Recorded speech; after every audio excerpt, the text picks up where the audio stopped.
Bom dia, boa tarde, boa noite. Então a gente está aqui na nossa terceira aula de Biologia 1 para a prova bimestral. E o tema vai ser sobre os problemas envolvendo o sistema digestório que precisa saber para a prova, tudo bem? Eles tendem a não cair muito, mas é sempre importante saber. E só são dois, então essa aula vai ser bem curtinha mesmo, que é a azia, também chamada de irritação estomacal, e a intolerância à lactose, tudo bem? Então eu espero que essa seja uma boa videoaula e até lá!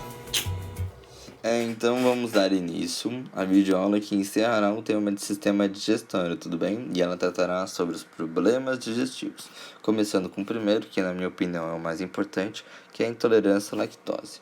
A intolerância à lactose ocorre quando o indivíduo possui uma baixa ou nula produção da lactase. Lactase, como já vimos, é uma enzima que está no suco entérico, ou seja, no intestino delgado, e responsável pela digestão da lactose e uma molécula de galactose e uma molécula de glicose, tudo bem? E o que ocorre nesse problema? Quando o indivíduo não possui uma produção satisfatória dessa lactase, ela acaba gerando um acúmulo de lactose dentro do intestino delgado. E esse acúmulo gera uma ativação, entre aspas, da nossa microbiota. O que seria a nossa microbiota? São as bactérias que vivem dentro do nosso intestino, que é numa relação de mutualismo. Ou seja, nós somos beneficiados e elas são beneficiadas também. E com isso, elas acabam ajudando a gente na digestão. E sem elas, a gente não conseguiria fazer uma digestão muito boa. E quando essa lactose fica acumulada, ela fica ativando essa microbiota, que são as bactérias. E essas bactérias veem essa lactose como uma oportunidade de realizar a fermentação láctica. A fermentação alcoólica, tudo bem?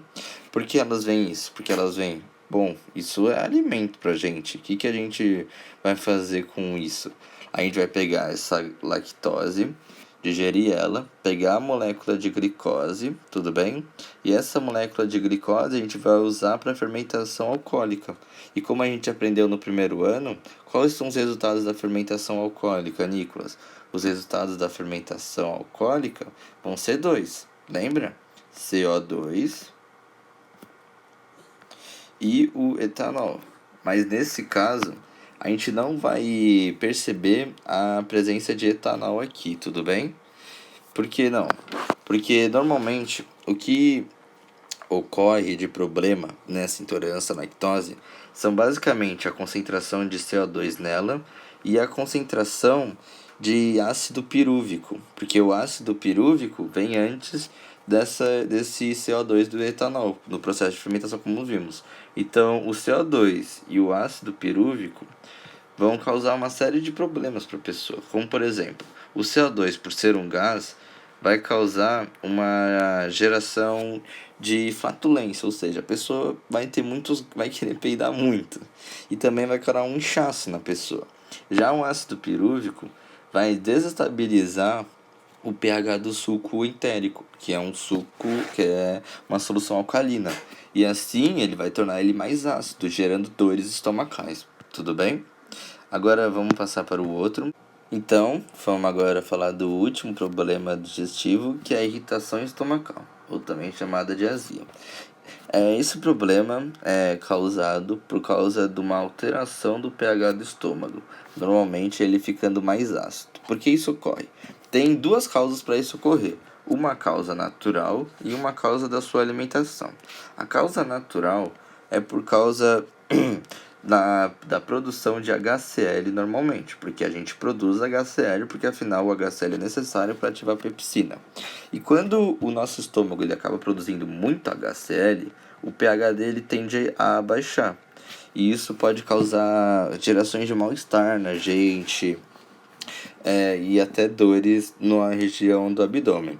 Já por causa da alimentação, quando ingerimos frituras, alimentos cítricos ou refrigerantes, esses têm um pH muito baixo, eles são alimentos muito ácidos, o que fazem que o nosso pH do suco gástrico também diminua, gerando assim os mesmos sintomas da azia natural que eu falei, por causa do HCl. Uma irritação estomacal, uma sensação de desconforto. Então, é isso. Eu falei que essa aula ia ser curtinha. Só são esses dois problemas que a gente precisa saber para a prova bimestral. E é isso. Até uma próxima aula. Então, mais uma videoaula chega ao fim. E com ela também chega ao fim a parte de sistema digestório, tudo bem? A gente já viu como ele funciona, os órgãos responsáveis, os problemas dele. E agora a gente vai passar para outro tema. Então, até a próxima videoaula. Obrigado pela atenção.